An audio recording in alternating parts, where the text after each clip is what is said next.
전층 낚시, 지난 시간에 낚싯대에 대해서 알아봤는데요. 그 낚싯대에 뭔가 채비를 연결해야 됩니다. 그러려면 원줄과 목줄이 필요한데, 이번 시간은 그 원줄과 목줄에 대해서 전층 낚시에서는 어떤 원줄과 목줄이 합당한지 알아보도록 하고요.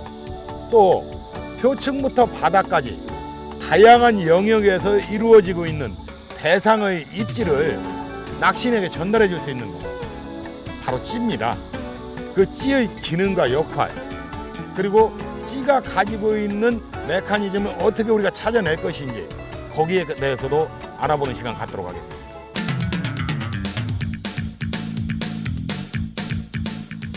전층 낚시의 원줄은 바닥 낚시와는 다른 성분을 필요로 합니다. 이제까지 우리가 누어 낚시라든가 바다에서 목줄로 사용되는 바다 낚시 줄도 카본사가 줄이를 이루어왔습니다. 그 이유는 비중이 있고 무게가 있기 때문에 물속에 빨리 가라앉히기 위한 그런 침강력 때문에 그렇거든요. 그렇지만 전층 낚시에서는 바닥에 가라앉으면 줄 자체가 무게로 작용하기 때문에 예무문한 찌맞춤이 무용지물이 돼버립니다. 그래서 일정 부분 물에 가라앉은 다음에 그 이상 가라앉지 않는 모노, 나이론 계통의 줄을 사용하고 있습니다. 나이론 계통이다 보니까 아무래도 신축성이 좋겠죠. 그리고 물에 뜨다 보니까 영향을 덜 주겠죠, 채비 전체에. 그래서 모노줄을 사용한다는 것. 이제까지 해왔던 카본사를 물론 사용하는 경우도 있지만 그것은 극히 이례적인 일이고, 전층 낚시에는 모노줄이 원칙이다. 여기에 기본을 잡으시면 됩니다. 그리고 목줄 역시 마찬가지입니다. 목줄도 모노줄이 많이 사용되고 있는데 때에 따라서 카본사가 사용되는 경우도 있습니다. 왜냐? 목줄은 길이가 짧기 때문에 많은 영향력을 발휘하지 않습니다. 그렇기 때문에 모노줄을 사용하지 않더라도 카본사로 사용해도 무난하게 사용할 수가 있습니다. 그렇다면 원줄의 기준을 어디에 잡으면 될까? 당연히 의구심이 드시겠죠. 전층 낚시에서 일반 우리가 바닥 낚시를 하면서 2, 3호줄을 기본으로 하다 보니까 전층 낚시에서 0.85, 0.65 엄청 약하지 않을까 하는 우려들을 갖게 됩니다. 약하지 않습니다. 시중에 나와 있는 1호줄, 원줄 1호줄의 인장 강도는 약 3.2kg 정도 됩니다. 3.2kg의 전층 낚싯대는 앞 시간에 설명해 드렸다시피 상당히 유연한 액션을 가지고 있습니다. 그 액션이 보완을 해줍니다. 그렇기 때문에 1호줄을 기본으로 쓰셔도 우리가 웬만한 발갱잉어까지도 능히 상대를 하고 제압을 할 수가 있습니다. 그래, 원칙을 이렇게 가져가시면 되겠습니다. 붕어가 기본으로 나오는 낚시터고 평균적인 조항이 이루어진다. 원줄 0.85. 잉어라든가 아니면 폭발적인 조항이다. 이런 때는 원줄 1호나 1.25. 수온이 낮거나 개체수가 좀 떨어지는 것 같다. 시간당 한두 마리, 두세 마리의 조항이다. 그런 경우에는 0.65. 좀 부드럽게 가져라는 얘기죠. 그렇다면 목줄은 어디에 기는지 잡으면 될까요? 원줄보다 한 단계를 낮추시면 됩니다. 원줄은 0.85를 기본으로 사용했다. 목줄은 0.65. 원줄이 1호다. 목줄은 0.85. 그래야 불가항력인 경우에 목줄이 나가게 되어 있습니다. 그렇게 낚시를 해주시다 보면 그 짜릿한 손맛이 고스란히 낚싯대를 타고 내 가슴속으로 전달이 됩니다. 원줄 0.85 1호 기준 잊지 마시기 바랍니다.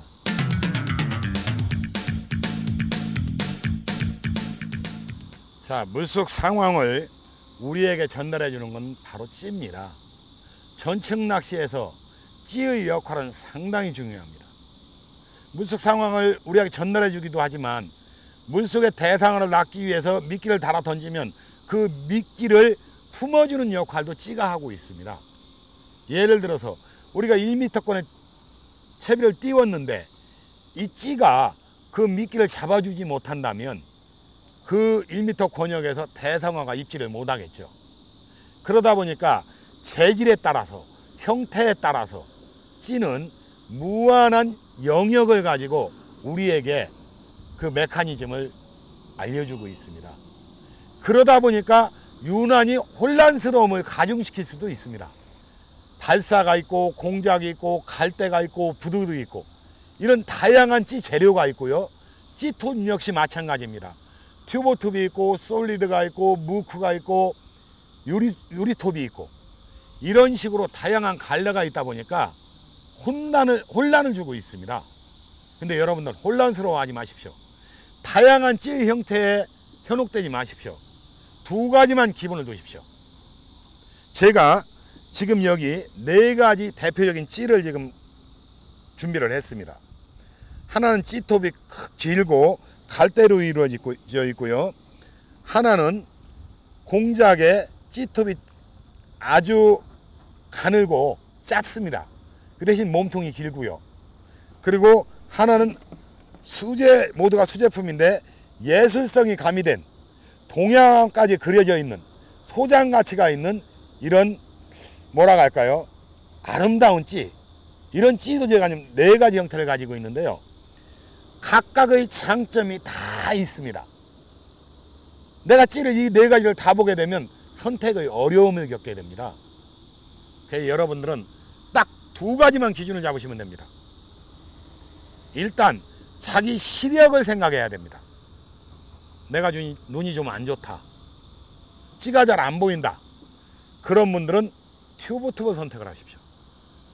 튜브의 종류에도 굵기가 다른 여러 가지 종류가 있습니다.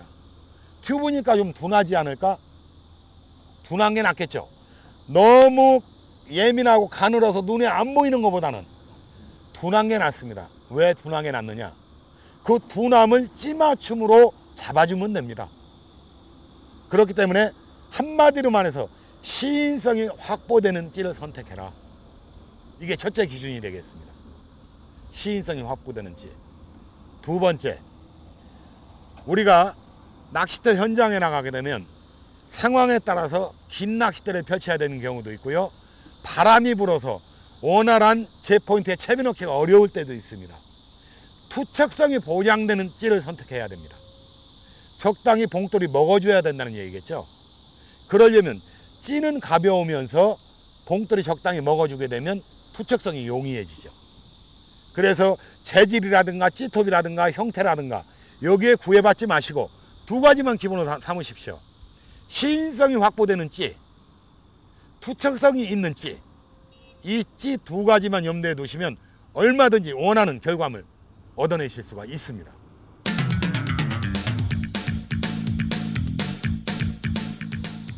원줄과 목줄 선택 기준 명확해졌습니다. 여러분들 0.85나 1호를 기본으로 사용하시고요. 못 믿어오시다 하는 분은 1호로 선택하십시오. 전혀 영향 없습니다. 1.25도 관계없습니다. 1호를 항상 기준으로 하십시오. 그리고 목줄을 한 단계 가져가시면 되고요. 찌는 두 가지만 유념하시고 선택하시면 됩니다. 첫째, 시인성이 확보될 것. 둘째, 투척성이 있을 것.